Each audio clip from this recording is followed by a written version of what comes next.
Αποχαιρετούμε λοιπόν το G63, παιδιά. Πάει η Ελλάδα. Λοιπόν, έχουμε έρθει εδώ στο καράβι για να φορτώσουμε το G63.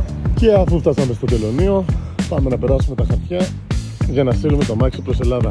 Infinity Car Detailing εδώ πέρα, αυτοπροσώπος, παιδιά. Εδώ, κυρίως. Τι είναι αυτό εδώ τώρα που βλέπω μπροστά μου? Είναι το κάρμα. Τι είναι αυτό εδώ το κάρμα που βλέπω μπροστά μου?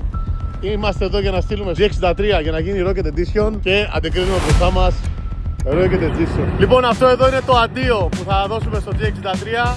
Infinity δίπλα μου εδώ πέρα ο Σταμάτης. Το G63 έτοιμο να φορτωθεί εδώ πέρα στο πλοίο. Απαγορεύεται να κάνουμε βιντεοσκόπηση, αλλά έχουμε πάρει άδεια.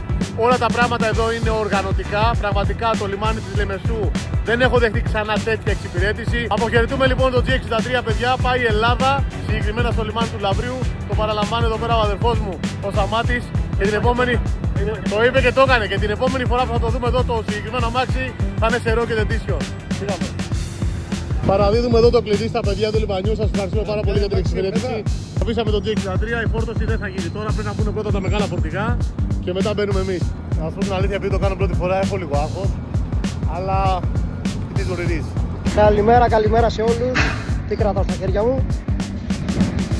Καλά καταλάβατε. Ήρθαμε να παραλάβουμε το G63 που ταξίδεψε από Κύπρο για Ελλάδα για το Project Rocket.